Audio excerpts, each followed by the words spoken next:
Welcome to the Grind to Greatness podcast, where we dive deep into the world of relentless determination, hard work, and unwavering dedication to help you unlock your full potential.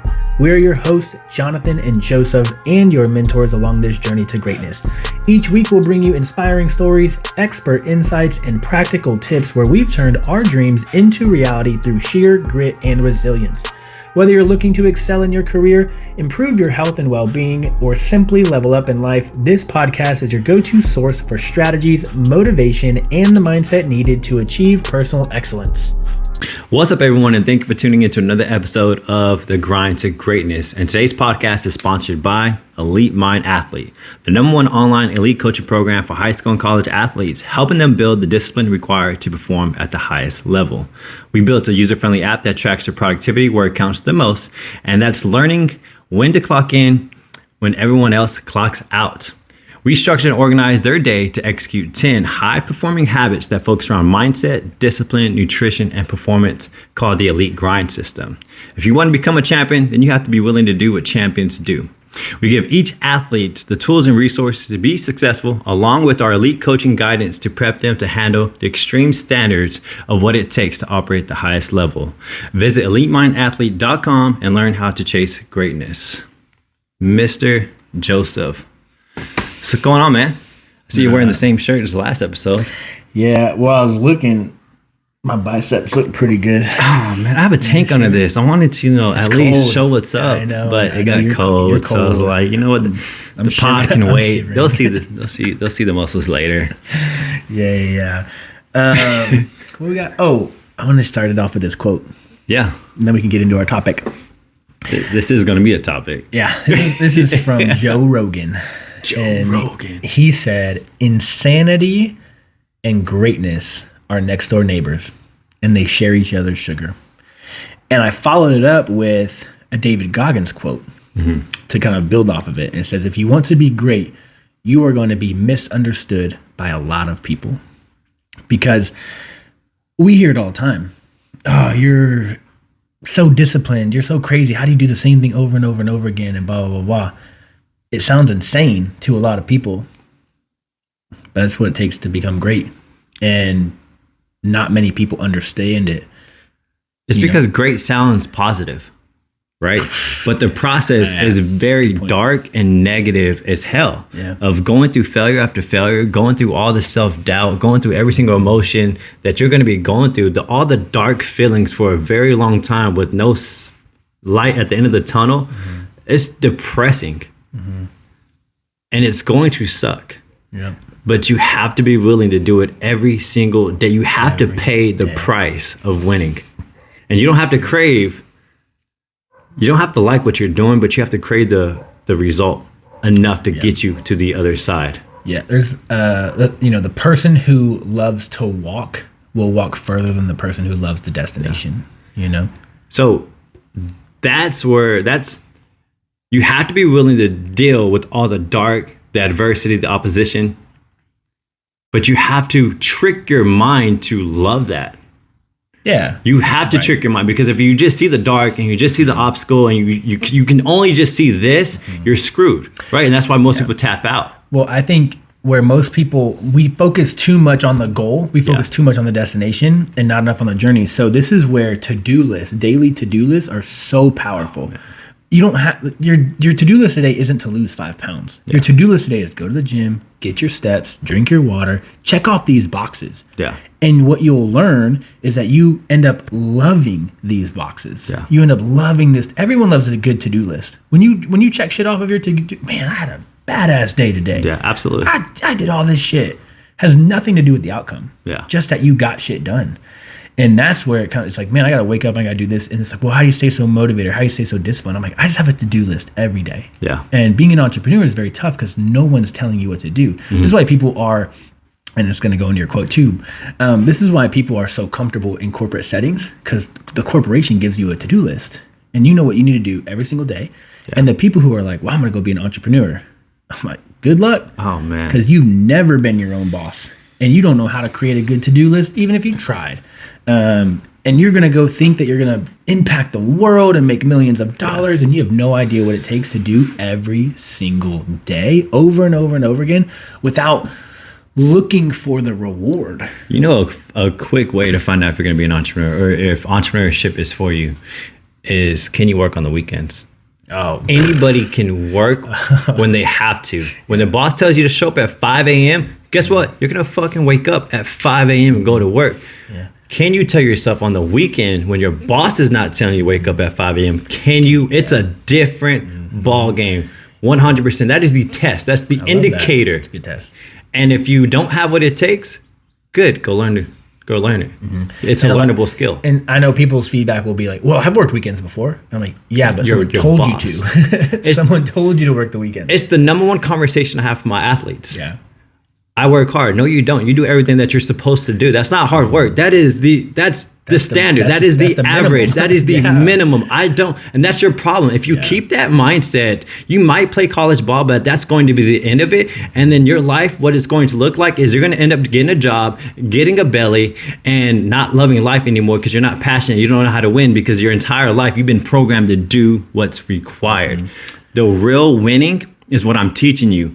Can you wake up earlier and do the unrequired work? Can you stay disciplined every single day to your habits that are going to push you forward when coach doesn't know what the fuck you're doing, when your parents don't know what you're doing? Can you do it in the unseen hours? And that is success. Yeah. And if I think, so we had one high school athlete go to the NFL, Darrell Williams, played for the Carolina Panthers, offensive lineman, crushed it. And we had a couple players go play college ball, and we had one player play in the Canadian Football League, James Franklin. And if I look back on those athletes, and I'm like, what did they do so differently how did they get to the NFL? They fucking practiced and trained every day, 24/7, nonstop. Yeah. In high school, in middle school, it was like, I'll never forget. We in middle school, we could show up and train on the weekends. The coach would come and open up the gym for us, or open up the field house, and we could work out on the weekends, right? Yeah. And there's a workout on the board, and it was just, you didn't have to do it. It was just there in case you didn't know what to do, right? So most of us just do that workout because coach wrote it, right? Well, then I go to leave, and James is fucking doing jump ropes and push-ups in the parking lot. I'm like, what are you doing? We just worked out. Like, I gotta do my jump ropes and push-ups. Yeah. I did not understand. Yeah. I was like 13, 14. Yeah. I was like, all right, dude, I'm going home. Like, I'm gonna get McDonald's on the way home. Yeah. Dude went to the Canadian Football League. And it's from shit like that at an early age, going above and beyond. Like, jump rope and push-ups, like, not super crazy hard. It's the act of doing the It's extra. just doing it. It's the discipline. It's the what it boils down to, and what I'm training these athletes, it's not to wake up and do your practice. It's not to wake up and do an extra workout. It's building the self-discipline muscle that is required to become great at any arena that you choose. If you go to the NFL, great. Guess what you're gonna have to do? You're gonna have to do the detail work nobody's doing again to become the next level. If you go to your career, guess what? You're no longer waking up and doing an early morning workout. Now you're studying to become a leader. Now you're studying to become great at this skill so you can rise to the next level. It's just doing the unseen required work. If you can get good at that, which is basically boils down to the one skill of self-discipline, can you work when it's not required? Yep. That is it. Yeah. What's that Inky Johnson quote? Can you be obsessed with what you're doing without being emotionally attached to the results of why you're doing it? Yeah. It's like, I don't know what James got from doing another 1,000 jump ropes and 200-300 push-ups. Like, I have no idea. No. There was no reward. There was no result. There was no like, oh, I just got faster, or like, there's nothing measurable. Yeah. There's nothing tangible that when he got done, he knew, oh, I'm this much better. He didn't know. He just did it. No, his mental muscle. It's the unseen thing. Everybody wants to train the seen thing. It's not fair because his dad played it for the St. Louis Rams. So it's his environment. Well, his dad was teaching this. It doesn't matter. His dad put the systems into place, knowing that success. He was teaching the success principles early on, so it became normal. So whenever it became time to operate at that level, I've already been doing this. It's what I've been programmed to do, is do extra work. Yeah. And that's insanity and greatness are next door neighbors. And so it's like, I look at him and I'm like, that's insane. Yeah. We're 13. We're 14. We're in 7th, 8th grade. What are you doing 1,000 jump ropes for after we just worked out? Yeah. That's crazy to me. Yeah. Right. He went to go play professional football, and I didn't. Easiest thing you can do if you're listening to this and you want to become great, find out what the greats are doing and edit your life to do the exact same thing. The kids I'm training are 14, they're high school level, 14 through 18, maybe through 19, and sometimes 20 if they're in college. And I'm teaching these kids what the greats are doing. Doesn't mean that they're going to become great, Right. but we're giving them the best chance possible to become great, because at the end of the day, greatness is all predicated in can you work when it's not required, and can you stay committed without the results, without worrying about the results, the daily process, the daily disciplines. There's another great quote. You can steal this if you want. Like, what's the difference between ordinary and extraordinary? Extra. Yeah, extra. Extra in the beginning. Yeah. Extra. Just do extra. Extraordinary people aren't extraordinary. They're just doing They're the just ordinary doing the things ordinary extra. Yeah. Yeah. And it's so true. It's Steal like, it. I already had that in my No, you bag. didn't. Fool. You did, That's bro. deep in my You're bag. fucking- you need me in your life. But yeah, it's just the extra. And everyone always asks me, and I've honestly, like, shout out to my little training buddy, Freddie. We pretty much work out practically every day, Monday through Friday, and then I go to the gym Saturdays and Sundays as well. And everyone always asks me, like, why do you work out every day? Like, don't you need a day off? And I'm like, no. I'm just doing the basics, though. I'm not doing anything fucking crazy. Yeah. I'm just doing ordinary workouts extra. I've been doing lat pull downs for over a decade. Oh, He does. I hate when people are like, we're doing squats again? I've been doing squats since I was 4. Yeah. Like, literally. I've never complained about doing squats a single time in my entire life. Well, what about, like, this fancy new workout to, like, target this bow? I'm like, you want a better booty? Squat more, deadlift more. You want a better back? Pull downs, pull ups. Like, do the ordinary. It's extra, do it extra. extra. So, and then we look at the people, why they're great. Like, why does this person always seem like they're winning? Why are they, achieving all these things and I'm not, right? We always look at comparison. And so there's this quote, it's one of the topics that we're going to have today, is winners win and losers lose. What's the second part of that quote? That's it. Oh, that was it. Okay. Yeah. So But winners no, what win. was the other? Tell me the other part. What other part? The other part you told me before this. What part? There was another quote that was tough. Oh, the nature one? Yeah. Wait, we're not winners there win. yet? We're in Oh, I thought we're it in was the the same streamline. quote. Oh, No, my we're still in the Okay. same topic Okay, about okay. winning, right? And insanity. Okay. Right? Yeah. And so we have to look at it. Winners win and losers lose. People who focus on the result are never going to become winners, because winners don't play for the results. They just do the things that attract winning. It's just what I say to my athletes. Why does it always seem like the winners always keep winning? Right? They always attract success. Why are they always attracting success? What are they doing? They're speaking the love language of success. If you look at the greatest sports teams, companies, high performers who've built legacies of winning, you have to ask yourself, what are they doing different that causes them to win? You always got to be curious, right? That's where all the learning's at. Winners attract winning by taking actions that attract winning on the daily basis. Winning loves the extra work, the early mornings, the late evenings, the high intensity, the self-discipline, the consistency, the focus, the courage, and the commitment to the process. Teams or individuals who always seem to be winning aren't different from you. They just choose to do what you aren't willing to do every day. You got to ask yourself, are you doing the things that are attracting winning? And if you do them every day, you are going to attract it. And you're not going to win. It's not a thing that can be stopped. If you stop attracting winning, you're no longer becoming a winner. So this is why we have the lifestyle. This is why we don't stop. This is why we always have goals, is because I'm just continuously. Got your protein blender. Put it on the ground. Oh, yeah. So, lesson. Look at you. Quick lesson. Just put it on the ground. And my body language, as I get excited when I talk about winning and high performance, right? I can tell. That's why I just let you go. And so, yeah, you just got to ask yourself, are you attracting winning? And your problem is no, because you keep stopping, right? You keep losing momentum, which is why this is what we do, our daily disciplines every single day. We do the things that attract winning regardless of the result, because eventually I know if I just work out 6 months, 8 months, a year, 2 years, I'll eventually get what I'm looking for.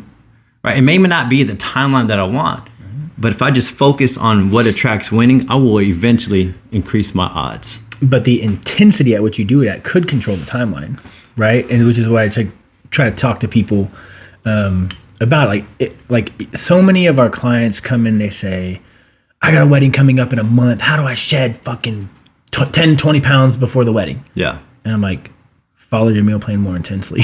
Yeah. Like literally, I'm not dropping your calories. No, I'm not dropping your carbs. No.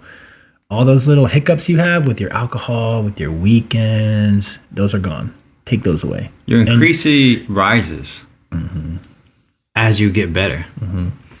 And winning in all arenas, it's so funny, like watching athletes, specifically Michael Jordan, specifically Kobe Bryant, Shaquille O'Neal, they are winners everywhere. Yeah. Everywhere. Shaq is a businessman. He's a monster.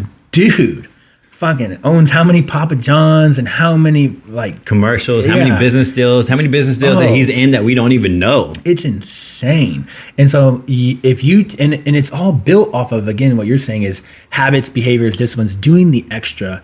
And if you can learn to just outwork the competition, outwork everyone else, which isn't nowadays, especially for the average person, not our professional athletes, but especially for the average person, it is so easy to be extraordinary because no one is doing the extra work. No one.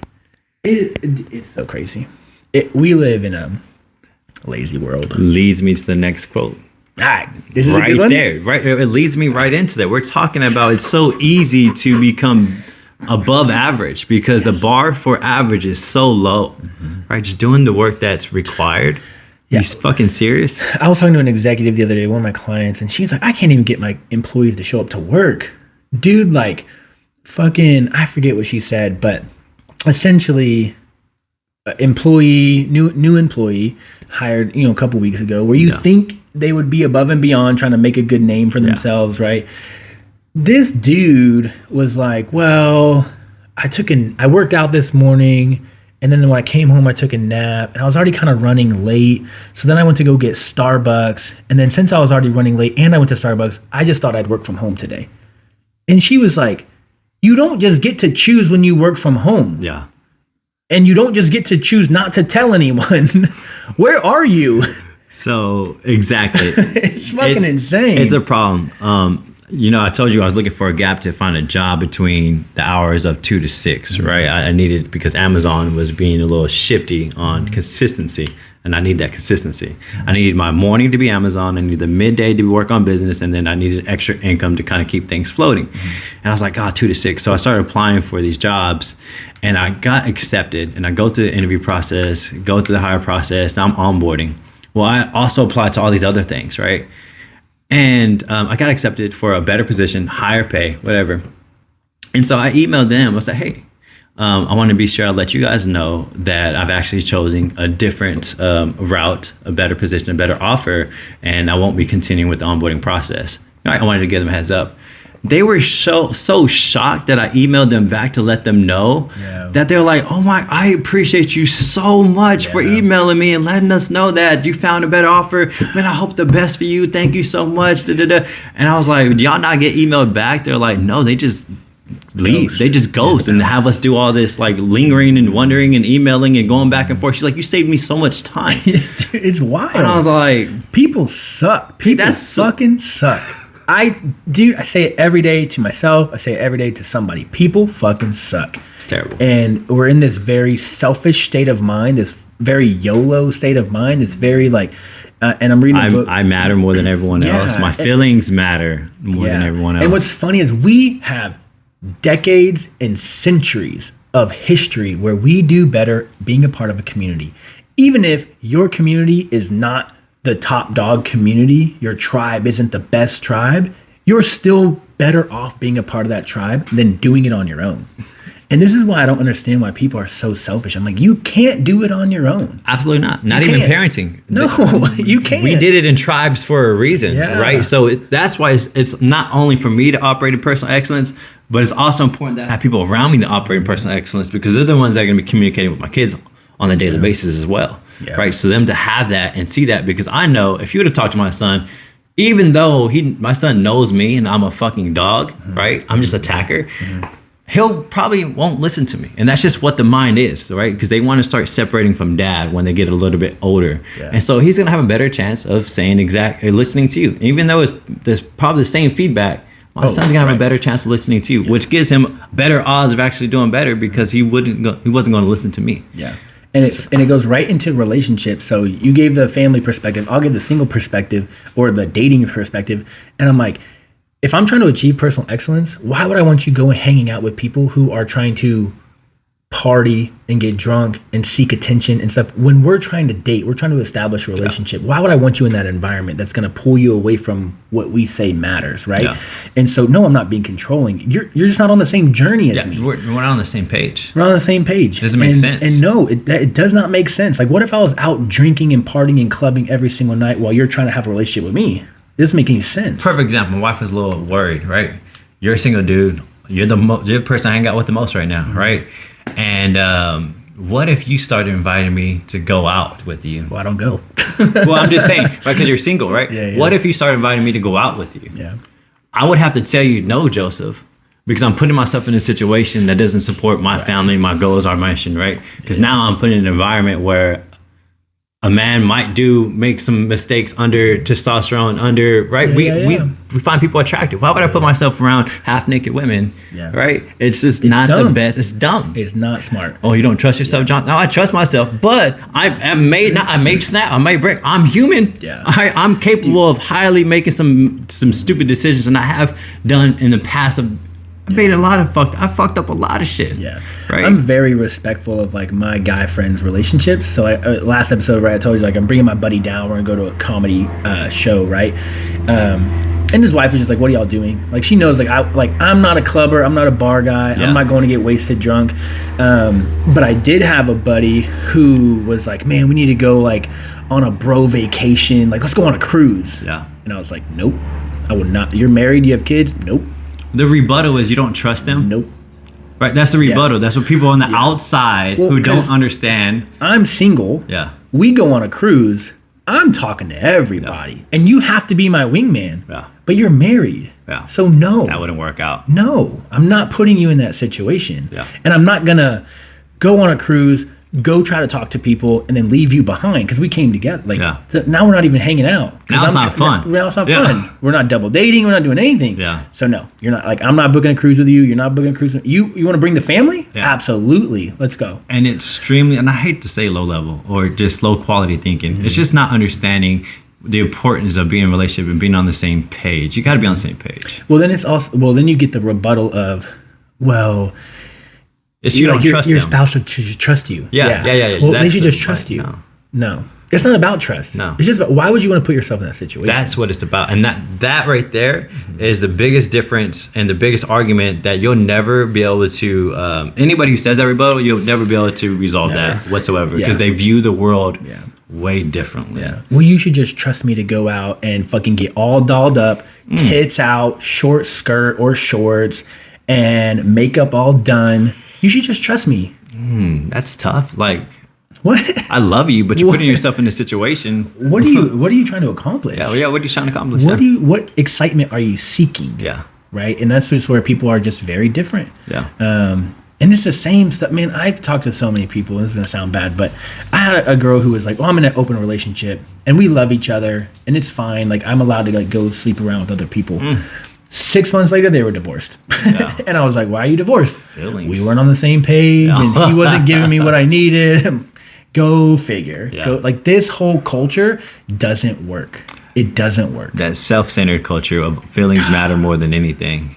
And so the number one rule of nature, we're going to go straight into it because it kind of, like I said, goes hand in hand to what we're talking about, is the strong will do as they will, and the weak will suffer as they must.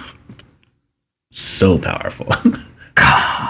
I'm so deeply attached to that. I think just as a male, right? Because my wife didn't get the same reaction. She was all like, that's hardcore. It's so hardcore. So I told you, my grandpa told me a quote when I was young. It was like right when I probably got like my car, I think. So I was like 16, 17.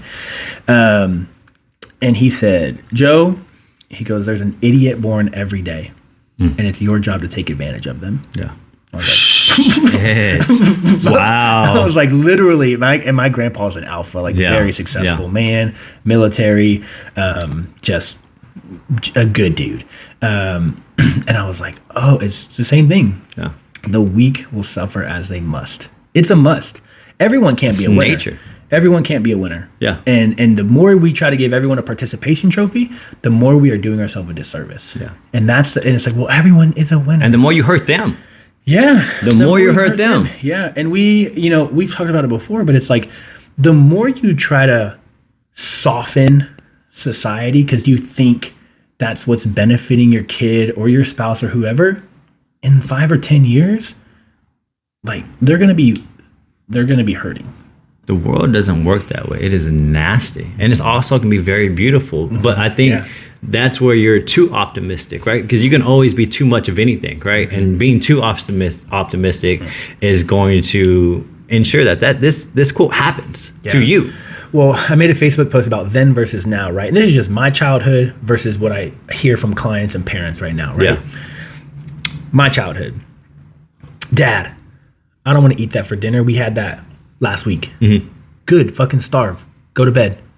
That was my dad's feedback. Yeah. Now, Mom, Dad, I don't want that. Oh, okay, sweetheart, what do you want? You want Chick-fil-A? Oh, let's go Chick-fil-A. I'll get you Chick-fil-A. Yeah. I've had clients tell me my kid won't eat anything but chicken nuggets, so I have to get them chicken nuggets. Yeah. You're a fucking idiot. Yeah.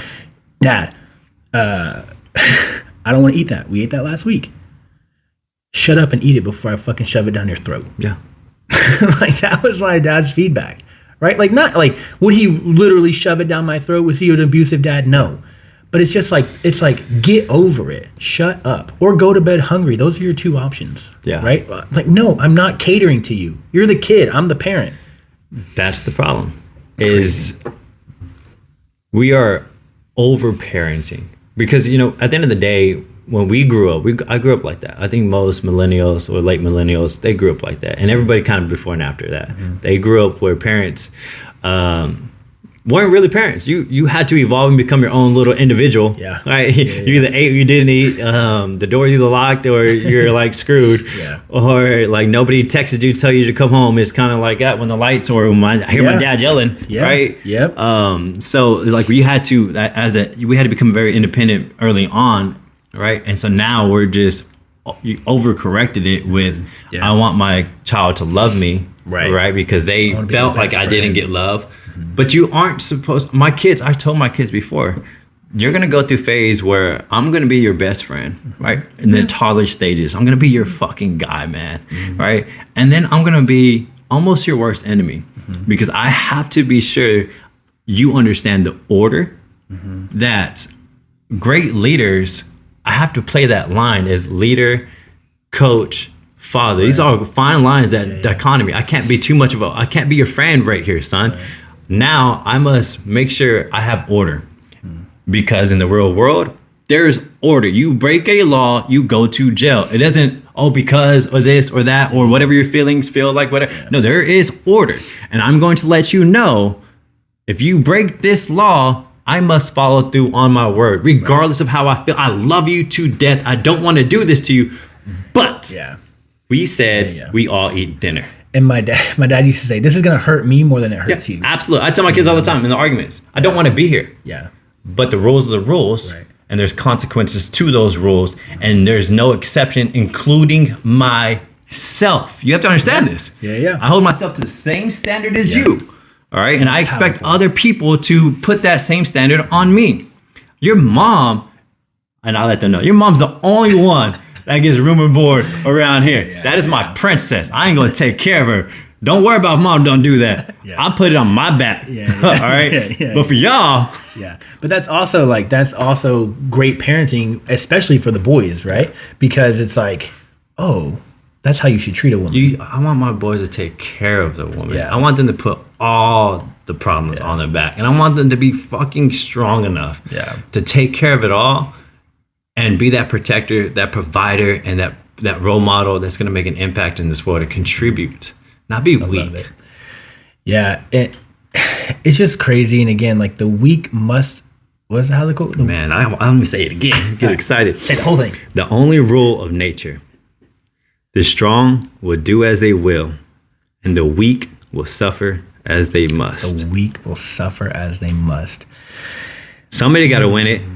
It's okay. I like if you think we're wrong, tell me. Put in the comments. Message me. Whatever you feel comfortable doing.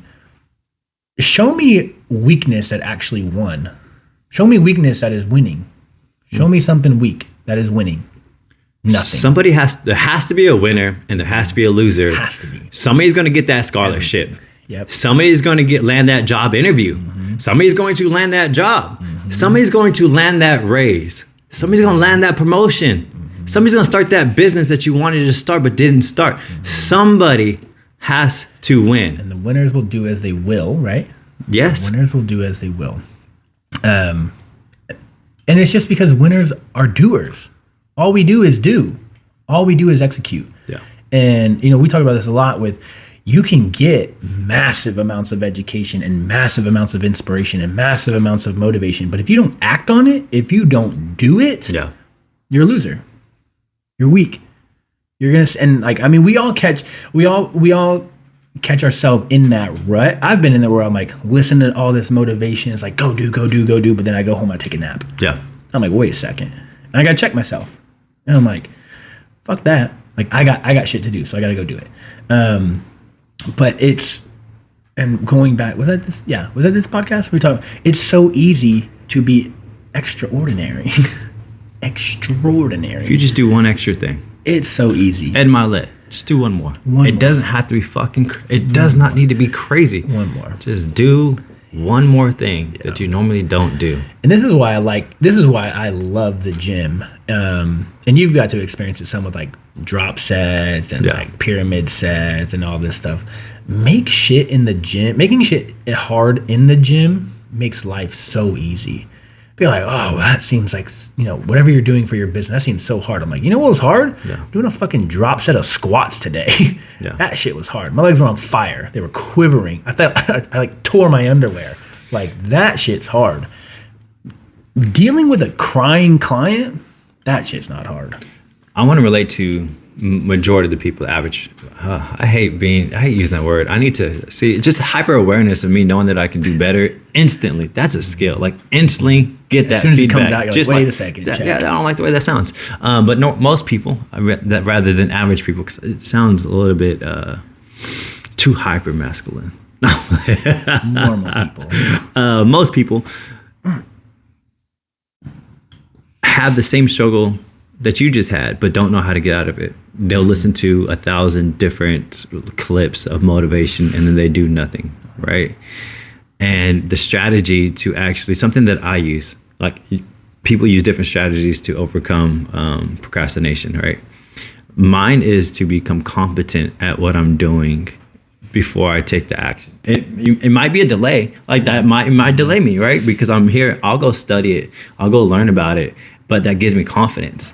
And so then I leverage the confidence to now go take action. Yeah. So it's almost like taking 5 steps back, because most people are like, just start now, right? Yeah, absolutely. If you can, or you can find a different strategy that helps you start now, great. But for me, what I found that works is I don't mind being aggressively patient, meaning I like patience. I like taking a longer road. And my people may not like that. And you want to get there now, but that may be your problem. Anyways, I'm willing to go take 5 steps, 10 steps back to build the confidence that I need, right? And you might call it analysis paralysis, but I might call it, I'm just building up my ammunition, getting ready, and I'm prepping to go to war. Because now I feel confident to actually go and do the thing, right? And so that's the thing that I use. Yeah. Right? I'm reading all the books right now about public speaking, because I'm not confident in going out and talking to people about the business that I'm trying to communicate, because I feel like it's off. Yeah. So I'm stepping back. I'm taking a pause, and I have to own the pause because I'm not growing. But in return, what it's going to give me the confidence to make me feel more actionable, make me feel better about what I'm trying to do. Yeah. So I'm the opposite. I don't know if you remember, like, just throw me in the fire. Yeah. Just throw me in there. I'll figure it out as I go. But I'm a fast learner. Just like you just said, average, and you're like, well, wait a sec, check myself. I do the same shit. Launch. Oh, wait a second, fix. Yeah. But I'm also I'm also an overworker. You said fast learner. That's a key difference between us. Yeah. Which is why I read all, because my learning rate is just I learn not really great. fast. And I learn a lot from watching other people do or do not, right?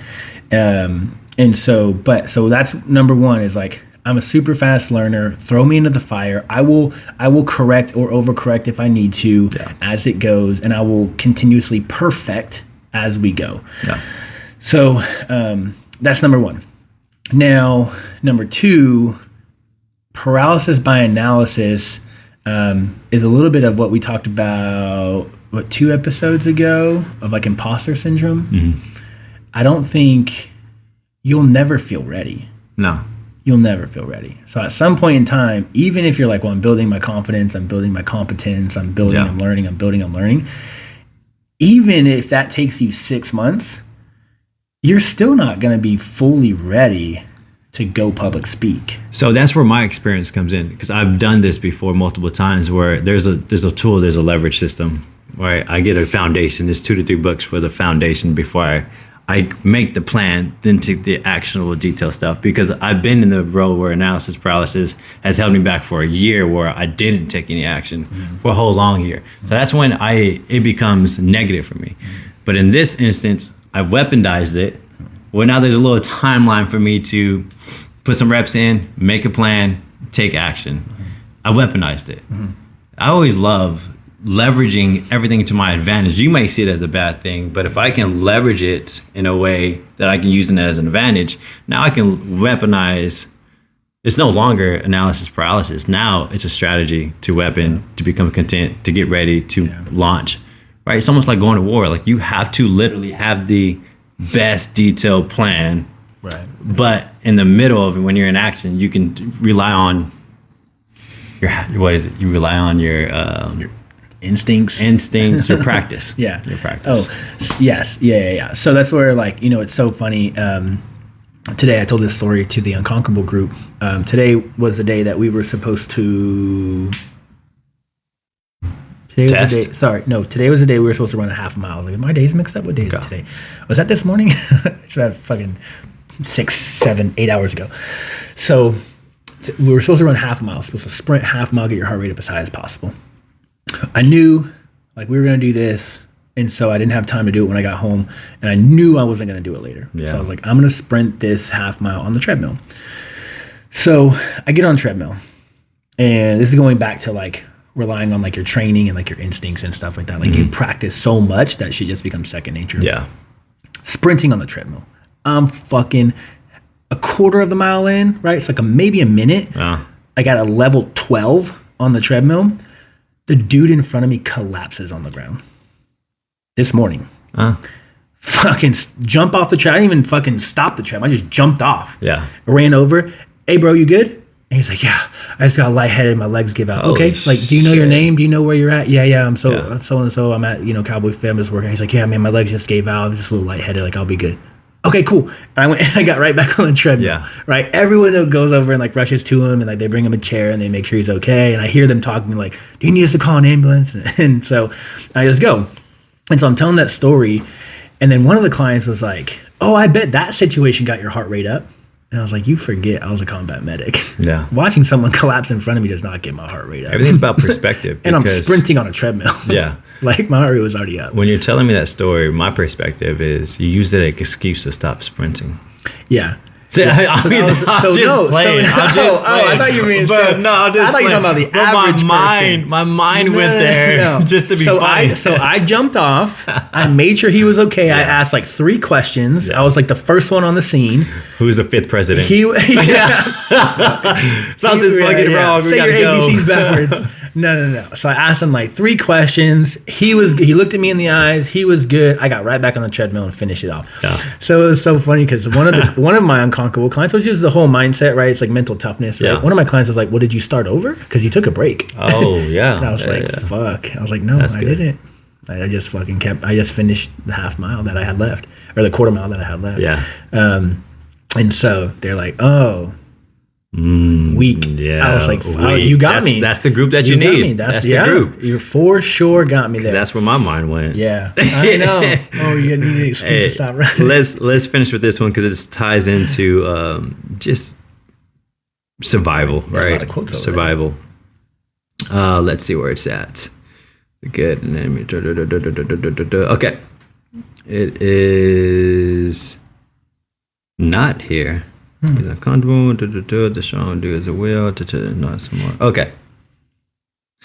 Here it is. It's not the smart who survive, nor is it the strongest who survive, but the one who is willing to evolve that survives. Oh, because evolving takes strength and knowledge.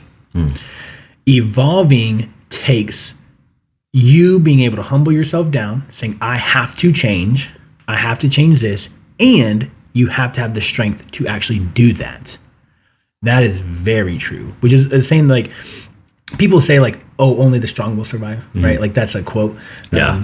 But no, it's the ones who are willing to evolve And adapt. And that is like the sole reason why Amazon became a thing. Yeah. And is blowing out fucking UPS and all these out of the water. Yeah. Is because Jeff Bezos was like, hey, UPS, I got an idea. Hey, FedEx, I got an idea. Hey, no. Okay, I'm gonna go do it by myself. If you aren't constantly growing, aka evolving, you're going to get left behind. If Blockbuster went out of business because it Netflix. failed to evolve. Yep. Netflix came. Yep. It's the same thing with digital photos and Kodak. And where, so I forget who it was, but someone brought, the digital photo to their attention. And they're like, no, people want tangible photos to put in picture frames. Yeah. Now look at us. All of our fucking photos are on our phone. When's the last time you printed out a photo? Yeah. Never. Right? Kodak goes out of business printing photos. They don't go out of, I think they now just have like a small camera equipment like thing. And so every single failure, and Blockbuster is a great example because I think a lot of people can connect with that, is because they failed to evolve. Yeah. Blockbuster said, no, people want to, and like I saw a joke the other day. I was like, man, you know what? I just wish it was like a Friday night in the 90s and the family could go to Blockbuster and pick out a movie, and then we go home and we have popcorn and we all hang out and, sit around the TV. We make jokes like that, but like most of the population love Netflix for the convenience of just turn the TV on and pick a movie. So right now there's a crisis. TikTok might be banned. Oh, yeah. Right? Yeah. People are freaking out. Pornhub got banned. Don't ask me why I know. Everything's getting banned. So people are freaking out, right?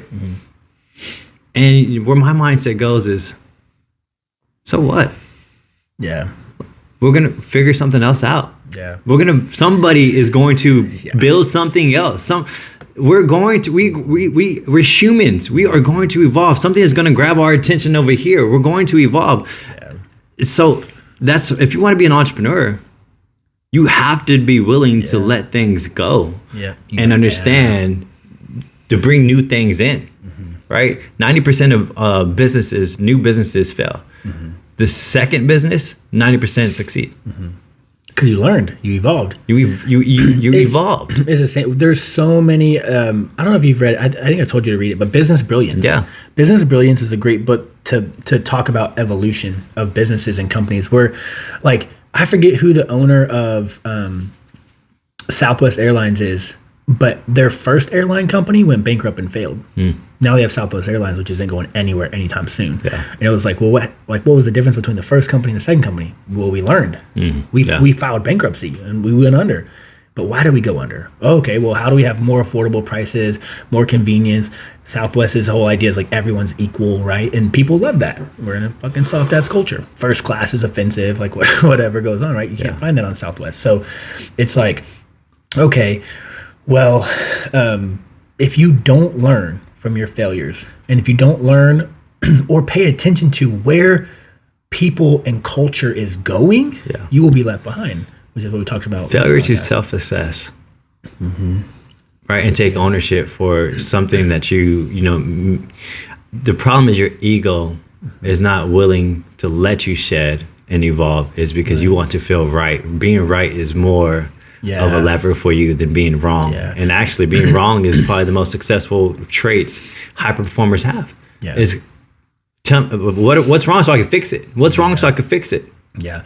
And this is why I follow Gary Vaynerchuk for that reason, because he studies people. Yeah. He studies people interaction. He studies what people are liking. He's the person who's like, hey, don't sleep on TikTok. If you're an entrepreneur, you better get on TikTok, blah, blah, blah. Boom, TikTok blows up. Oh, yeah. Boom, people are making hundreds of thousands of dollars, millions of dollars a year being an entertainer on TikTok. Yeah. And he's like, I fucking told y'all, you didn't pay attention to me. And so I love that characteristic about him. And so all the influencers who only have TikTok are making a shit ton of money. They're about to learn a valuable lesson. Yeah. You don't put all your resources in one. I learned that lesson, right? Everyone has to feel that burn. And so everyone's trying to have empathy for them. Maybe it's just a lesson that they need to learn. Yeah. Yeah, yeah. And there's nothing wrong with that. Yeah. Oh, but they're going to lose everything. Okay, so is everyone else before. Yeah. Yeah. It sucks. It sucks. People lose their jobs. Yeah. It's real life. And that's like nature. If all social media died tomorrow, like what would you do? We had a very realistic example of this. AT&T crashed. Yeah. When, like 3 weeks ago.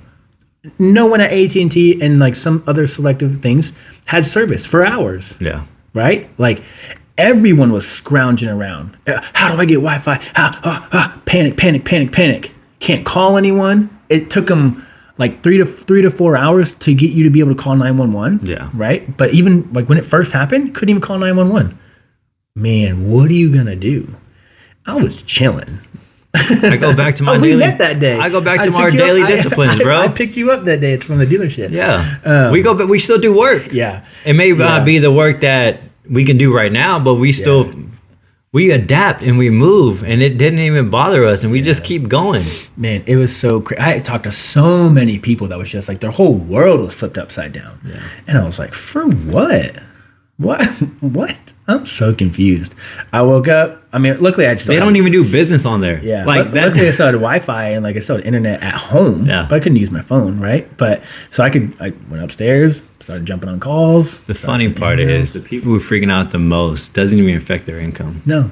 And the people who it did affect their income, they've had the right mind to be like, I'll just work on other things while this is happening. Yeah. It's the mindset. Yeah, that's what I was like. It's not going to be down forever. There's no way it can be down forever. And so, yeah, people wanting this instant gratification. Everybody wants a participation trophy. Everybody wants to be led by emotions, and you should feel sorry for me. I made a post the other day that was like, I think it was Inconquerable. But it was essentially saying that, like, you're trying to force me to accept you so that you don't have to get better is essentially what you're saying. Yeah. Like, accept me for who I am, body positivity. You have to care about my emotions. If I say I'm a cat, you have to support me that I'm a cat. Like, no, I don't. Doesn't make any sense. You're a loser. Yeah. You're weak. And I don't, and I won't. I'm not that guy. Yeah. You want to go be a cat, go be a cat. Yeah, but don't push it. Don't push it on. Yeah, don't push it on. Because I could, if you can push a cat onto me, why can't I just push you're a fucking female or a male onto you? Yeah, exactly. It's one way. It's a double standard, right? Yeah. And so people, the hypocrisy is wild right now. You have to accept what I'm telling you, but I don't have to accept what you're telling me. Yeah. How does that make sense? Don't make no fucking sense. It doesn't make sense. So if you want to go be a cat, go be a cat. Absolutely. Go I do really whatever you want to do. Go do whatever you want to do. But don't force it on other people. And most importantly, don't force it on the generation that is the kids coming up. Yeah. Because that's the problem is we're forcing it and we're teaching it, and they're not even in the right mind space to even think for themselves. But yet we're telling them these things. They can't they don't have the filter or the experience or the context of the real world to decipher if this is the right thing. The double standard and the hypocrisy is crazy. But when you're trying to make an evolution, the best, easiest way to do it is to attack the kids when they're young. It's the same way with Taliban. It's the same way with cartel. It's like get the kids when they're young. Get them when they're 10, 12 years old. Teach them to fight, teach them to kill, so that when they get of age, like when they're like an actual adult who can think for themselves, they can't even think for themselves because I've manipulated them for 6, 7 years. Yeah. Right? And I've taught you to kill without emotion. So now you can pull a trigger on whoever, whenever, and not even think about it. It's in your DNA now. Yeah. It's again, we see it in history, all throughout history, of get the kids. It hurts my heart that there's actually being taught there's different genders. like to kids, right? This is a tangent. Like We're gonna get canceled. yeah, it's I mean, all right, bro. We got another quote? A little self-awareness. Now we'll end it. Is we're talking about evolving, right? And right now I'm shedding my skin, and listening to our podcast, and always looking to get better. I didn't like the way I speak. It shows my lack of intelligence when I have too many cuss words, right? Because the original Jonathan, the first version of Jonathan would cuss with every 2 to 3, like I can cuss in maybe 10, 20 cuss words in 30 seconds, right? Almost it's like I was about to say it again, right? And so I'm listening, right? And it never bothered me before. And actually, I wanted the freedom to actually be able to be in a position to cuss, because that it is in my DNA. It's deeply rooted inside my DNA. But as I'm evolving and knowing that I can do better, and who do I want to become, right? That's how you build out your life, is who do you want to become? I want to become somebody who can be looked at as a philosopher, a high intellectual, somebody who has great vocabulary. And I can't continue to be this version of Jonathan if I want to be that up there. And so today I wanted to be a little bit more intentional. Like it was a practice that I was going to go into this podcast and drop less cuss words, but still have it in there as if like I still feel the need to say fuck as passion. Right? And I don't mind that. But when I say fuck within 5 seconds and said it 5 times, I'm like, okay, you're overkilling it. That's not who you want to be. And even though it's who I am right now, but it's not who I want to be. So I'm actually got an app. There's a couple of apps I was looking at to actually build my vocabulary to actually, because it is true. I may not like it, but that quote is true. If you cuss, it just shows your lack of vocabulary. It's true.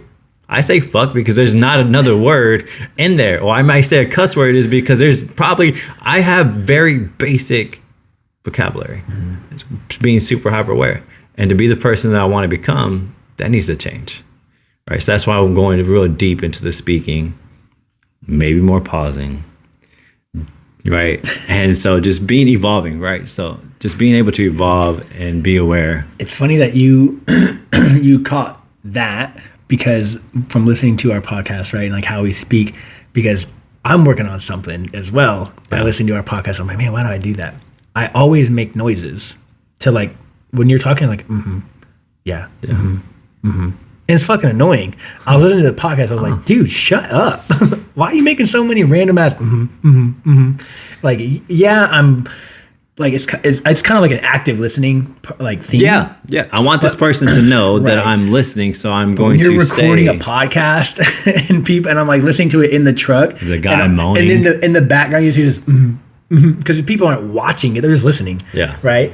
And so I have been trying the last like 5 episodes to not do that so much.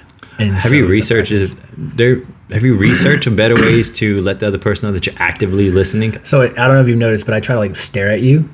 I like literally try to look at you like the whole time, and I try to nod my head, and I try to make sure like my body is turned towards you. Yeah. And I do it like, I know we always bring up like my relationships and stuff, but I do it on dates as well. Okay.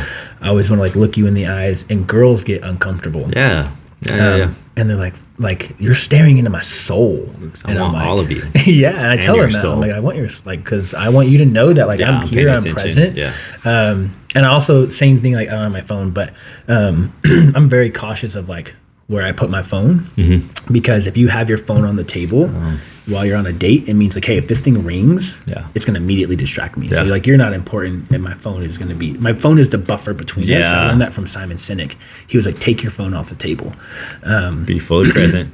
Yeah, be fully present, engage, body language, eye contact. And start foreplay early.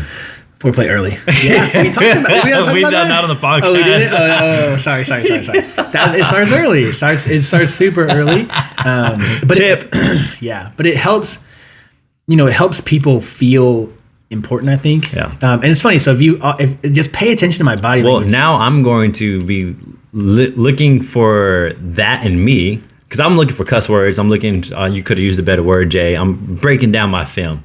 Breaking down your film. People need to break down their film. End it right there. Break down your film. Reflect. You suck. Reflect. Go get better. Yeah. Don't work to keep up.